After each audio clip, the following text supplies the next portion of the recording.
Just watching football again last night and the rhythms of the game, it's the perfect television game.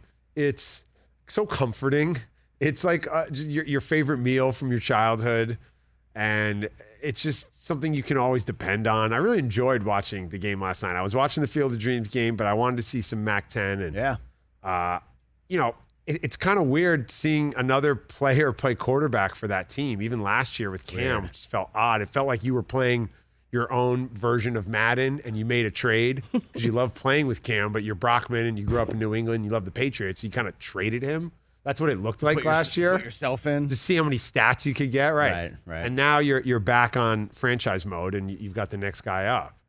I like that he's wearing Jimmy G's number. It's just like I said in May, it's like they were kind of the same player, just a younger version, fresh out of Alabama, where Jimmy went to kind of a smaller school. And now he's out there. He looks pretty good. Let's see. I want to see him play a little faster. And then let's go. I mean, I don't know what type of season New England's going to have. Probably somewhere right around 500, I would guess. So, but let's get it over with. Let's rip the Band-Aid off. Has media changed, and has the documentation of the games we loved been so heightened that it feels like preseason football actually matters, and that it's something to really put some interest in and get some takeaway from?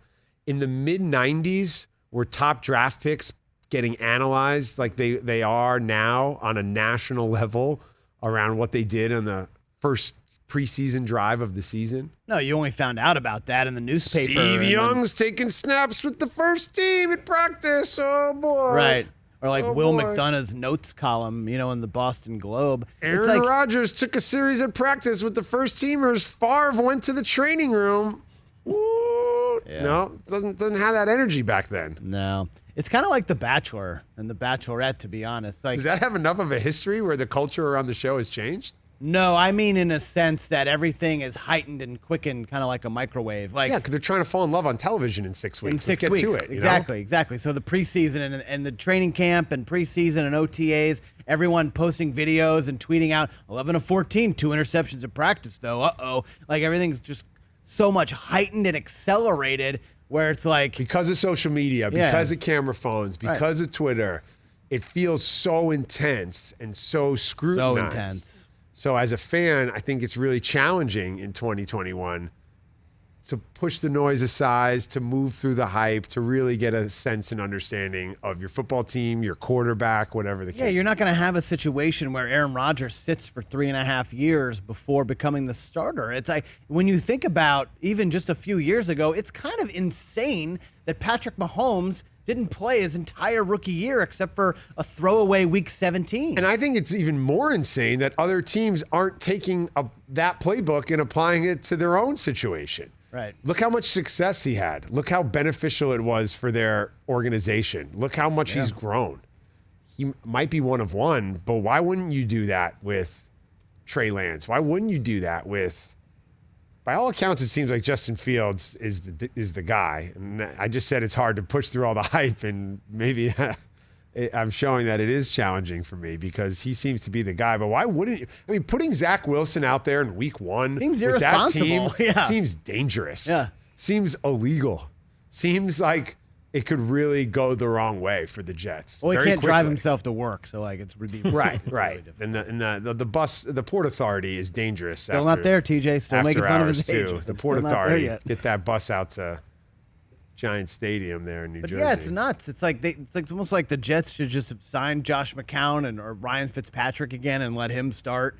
And just like, Zach, this is how you do it. This is how you be a professional. Just sit back and watch. It's so hard to sign up for mediocrity. You know what that movie is. You know that movie's not getting awards. You know nobody's going to buy a house with a pool off the box office. It's just a movie. So I think with that, you're signing up for mediocrity. That's hard. You want to at least have hope. Hope's the ultimate motivator. Hope's going to continue to engage and galvanize a franchise, a fan base, a group of players. And you're going to let this kid get his brains bashed in for a whole year and maybe lose all that confidence that made him so great in college in the first place. Like, makes me really think, you know who's going to be awesome in a couple years? Jordan Love. Like, wasn't even activated, the third quarterback all of last season. So he's going to play in the preseason. We're going to find out what he looks like over the weekend, but he's not going to play at all again this year. So that's 2 years now of Jordan Love just sitting and learning behind Aaron Rodgers. And then, Rodgers, I believe, probably will get traded this offseason, and he'll be on a new team in 2022. And then it's going to be Love's Packers, and they're probably not going to miss a beat with him. They're probably going to be awesome. And to my point earlier, they took a playbook. They took a page from the playbook of the Kansas City Chiefs. They sat their guy for a little bit. They stashed him away, let him develop. Who would you rather be in this situation now at the end of successful preseason? Let's say Jordan Love plays really well in the preseason, but he has to sit for the next year. Or Zach Wilson, number 2 pick, you get the keys to the castle and you get to go do your thing. Which one would you rather be after the preseason? I'd probably rather be Jordan Love. Probably rather sit, have the hype around me. Maybe I get traded to a situation. Maybe I become the Packers guy. Maybe, there's a lot of different options. Zach, you play every day. It's not going to go well. It's probably not going to go well. I mean, Zach Wilson might throw for a lot of touchdowns. It seems like they got some better skill position guys than Would you they've had in recognize recent Jordan years. Love if he walked into this studio? I would now, but literally there was a point until about 2 months ago where I told him if he did walk in or if I heard his voice, I would have no idea. No idea. I definitely don't know what he sounds like. No, but he did that one presser, and I was like, that's the first time I've seen this dude without a helmet on. Yeah, no idea. So, is Jordan Love the Kawhi Leonard of the NBA? Like, we don't know who he is. We don't know no, what he Ben, says. because Oh, gosh. Here we go. Kawhi Leonard is universally recognized as one of the GOATs. Okay, Jordan Love has not taken those steps. And I'm not saying he won't, but he's not the board man. He's not the fun guy. What it do, baby? Come on. I'll say Jordan Love has a really cool signature.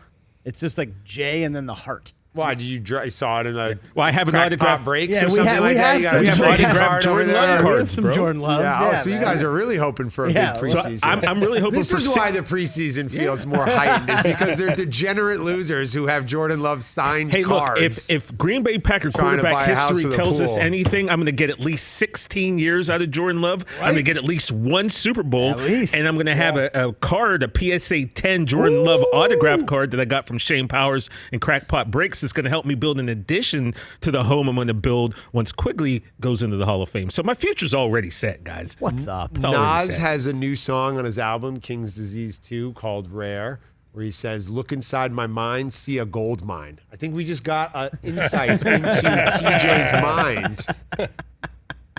Hey, you watched all the way to the end. Thanks for that. Watch more right here.